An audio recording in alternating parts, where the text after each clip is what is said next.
Hello everybody, my name is Hurricanehaon, and welcome to the reflection and review of Let's Play Kingdom Hearts Final Mix.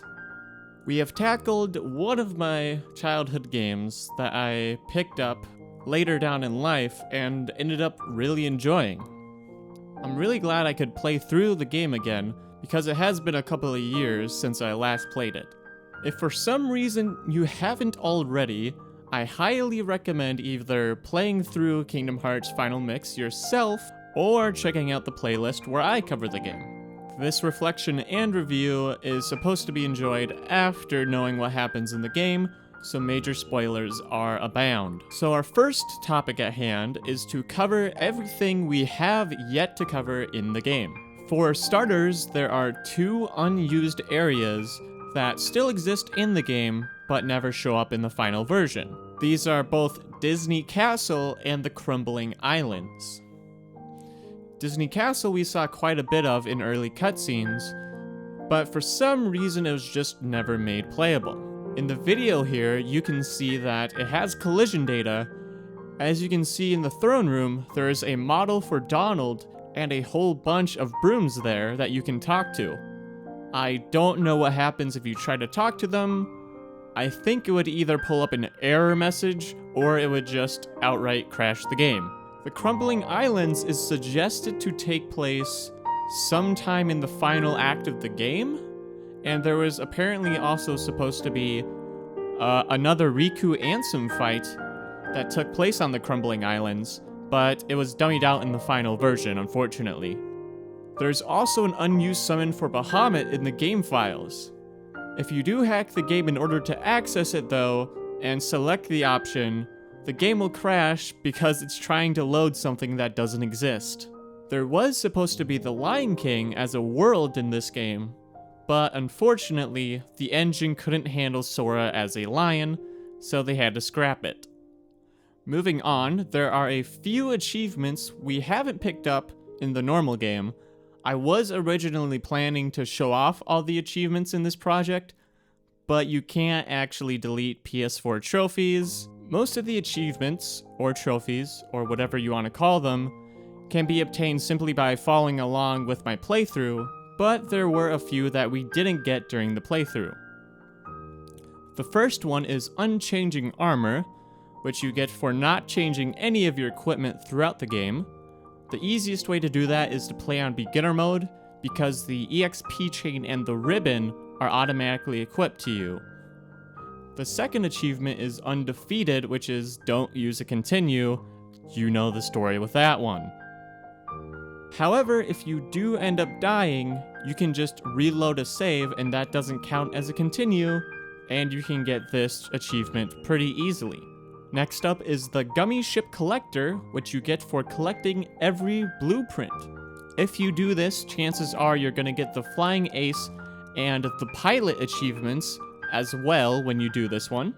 There is a guide here that you can check out if you are interested in this achievement. And lastly, the Speedster achievement for beating the game in 15 hours or less. If you play on easy and skip Atlantica and pretty much any fight that isn't a scripted battle, this should be pretty easy to get. But if you do want to just cheese it, there is a glitch, quote unquote. I don't know if it's really a glitch, but if you let the timer in-game get to 99 hours, 59 minutes, and 59 seconds, it will roll over to 0000000, and the game is none the wiser that you've been playing for 100 hours instead of just less than 15. And lastly, for things we have yet to cover, is spin-off content for this game. The first is a mobile game for the Verizon broadband service called Kingdom Hearts VCast.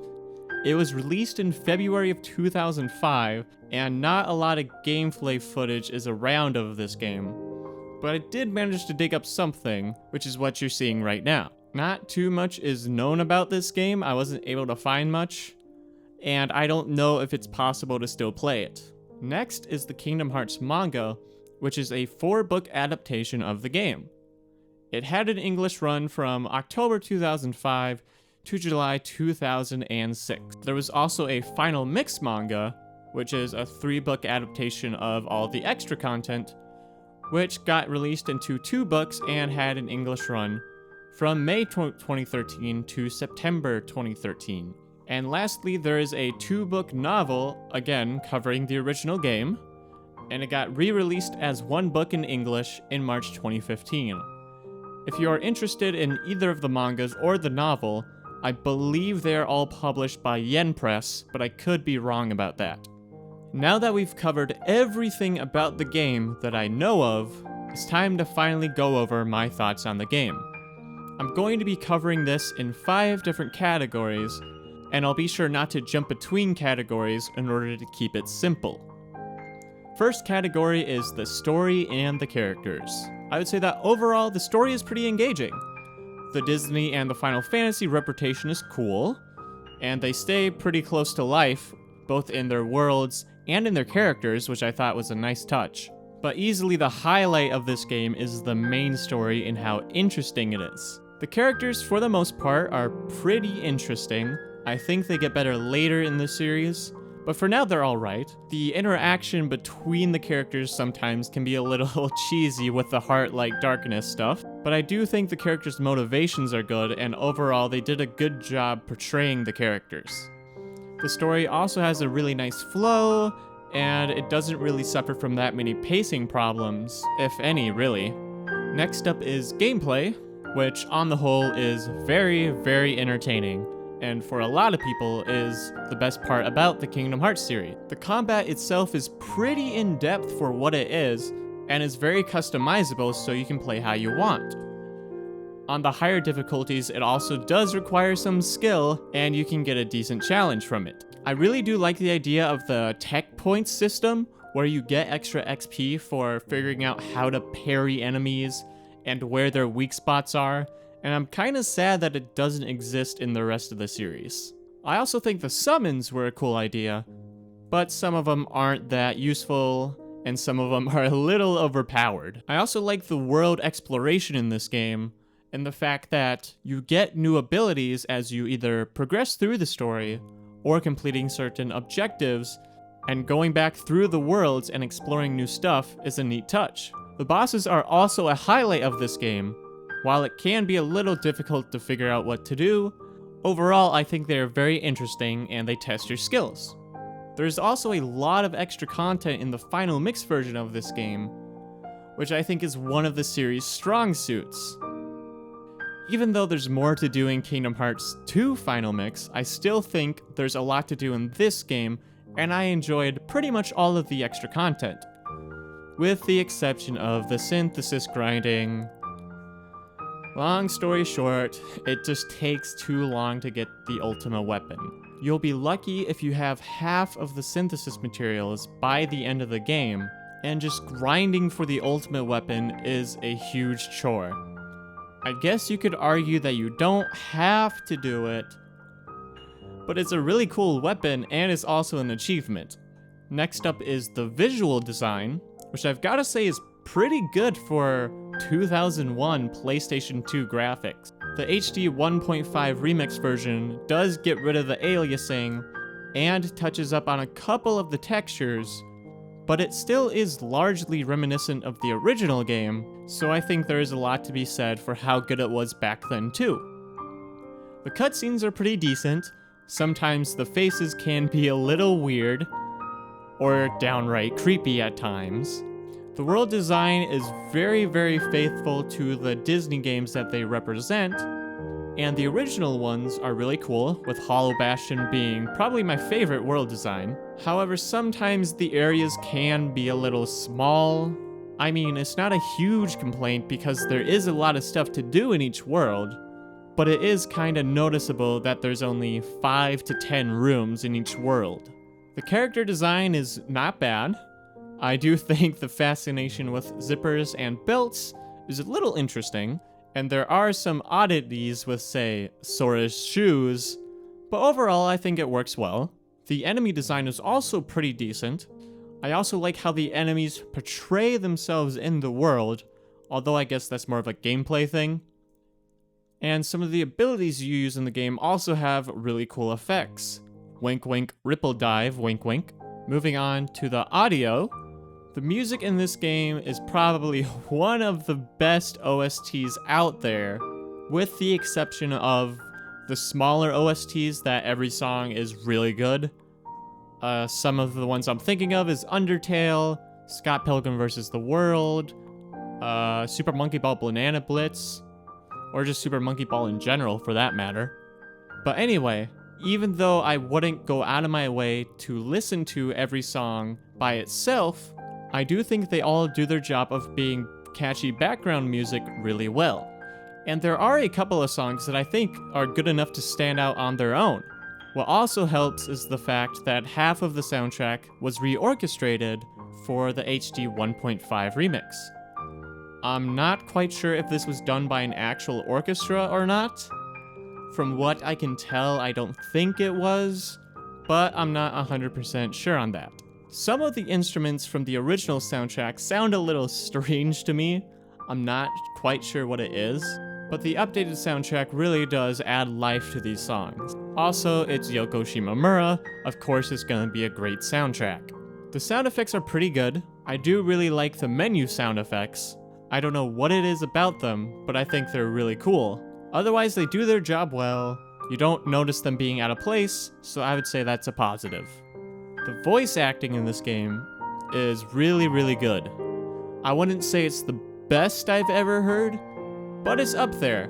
It's really nice to have the original or a common replacement for the Disney voice actors and not some knockoff Joe Schmoes. And I feel a lot of the original cast with celebrity voice actors is also pretty good for the most part. As for any notable performances, obviously that's gonna have to go to Billy Zane as Ansem, Seeker of Darkness, because holy rockamole, he rocked that role.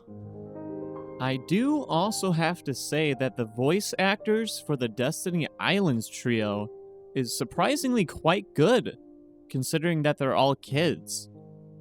Sora, Riku, and Kairi all do really well, but I think Sora in particular is really, really done well, and I think this is probably the best Sora has been outside of maybe Kingdom Hearts 3. The final category we have is what I call performance, which covers everything else about the game, like the polish, how well it all blends together, the performance, and some other random things. So I would say as a whole, the mechanics of this game blend really nicely with each other, and the performance runs pretty well, with the 60 FPS a nice bonus. The controls for a game are just a little on the clunky side.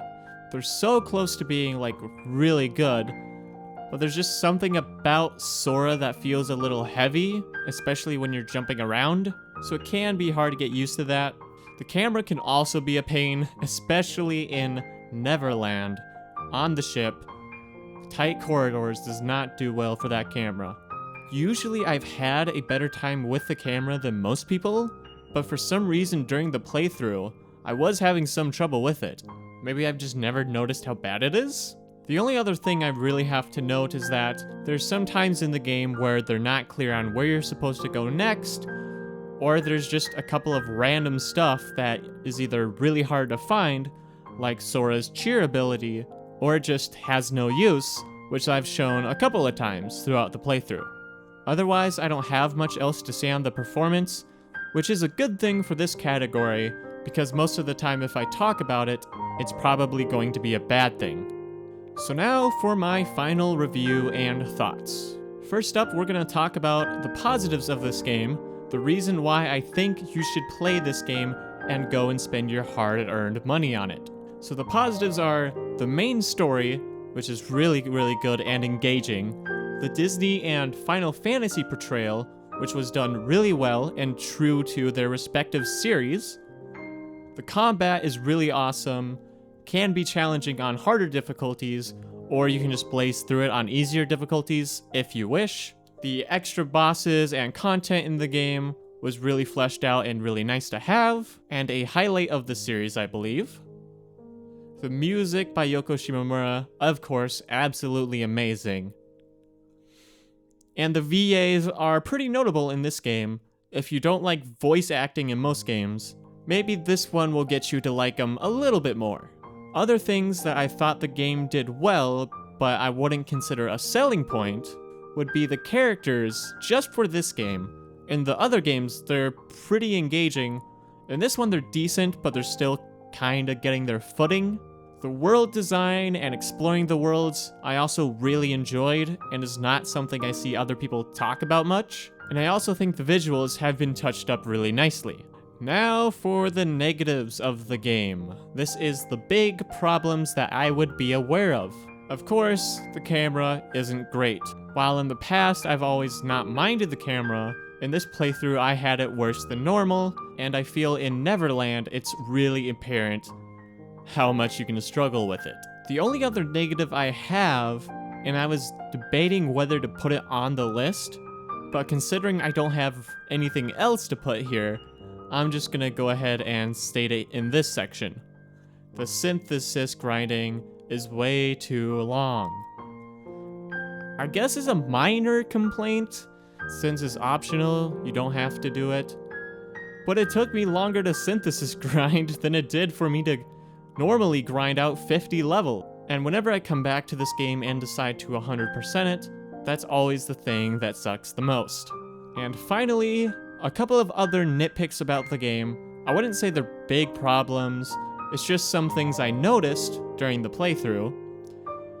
Some of the facial animations are weird. There's Ursula and Clayton which stand out. The game isn't always clear on where you're supposed to go and what to do, as well as a few optional things that I had no clue existed in the game.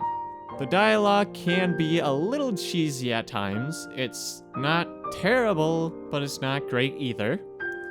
Atlantica is kind of a low point for the world choice in this game, because water physics don't really work too well with this kind of combat style, but it could be a lot worse. And the controls, especially Sora's jumping, is just a little too clunky.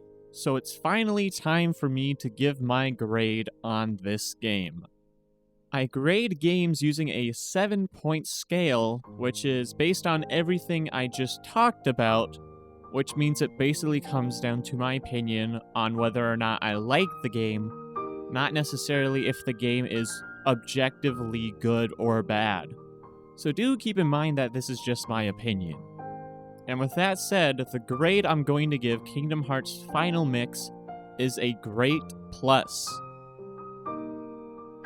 Games with a great rating are really strong games that I could recommend to a lot of people. While it does have some problems that keep it from being in the amazing category, its strengths definitely outweigh its negative points, and I would play this game for its strengths alone. Now, Kingdom Hearts Final Mix has a great plus, which means it was oh so close to getting an amazing rating.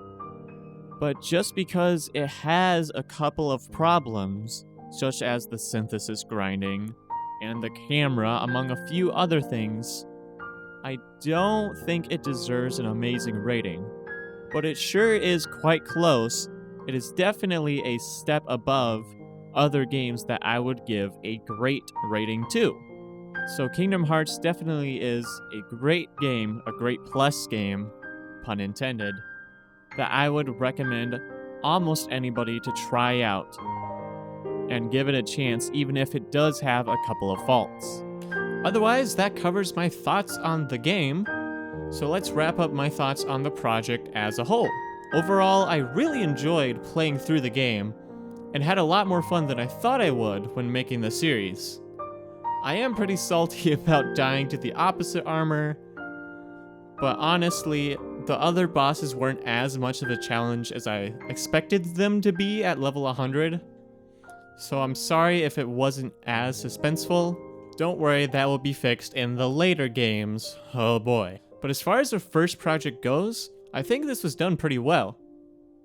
Not to toot my own horn or anything. I do think, just from what I've noticed, I haven't edited the videos yet, so I haven't heard my voice, but it sounds to me like I talk way faster than I should, and I'm hopefully going to work better on that, as well as some other things that I'll be discovering as I edit the project. Overall, I really enjoyed the nostalgia that the series brought to me, but I'm pretty excited for the rest of Project Kingdom Hearts, as I do think the games get better from here. Now, of course, I couldn't do all of this by myself, so I have to give special thanks to a few people who really helped me out with this series. The first group of people that I want to give special thanks to are those that have provided various gameplay footage that I would not be able to have obtained otherwise. Without them, there are some things I would not have been able to show off in this project. So please go check out their content, because they definitely have some good stuff on their channels. And the second group of special thanks I have to give out is to those that volunteered to look over this project before I officially released it, even though that's not the route I went. My plan is that I was going to record a whole bunch of series at once, and then just upload them way later, so that way I have a huge stock of episodes. But unfortunately, my schedule isn't going to work out that way. So instead, I'm just going to release each series when I'm done with it, and then there's just going to be a wait in between series. But I do, again, want to thank these people for offering to look it over, and I think they're still going to watch it and give me criticism anyway, so thank you very, very much. And with that, I can finally say we've put a close to Kingdom Hearts Final Mix.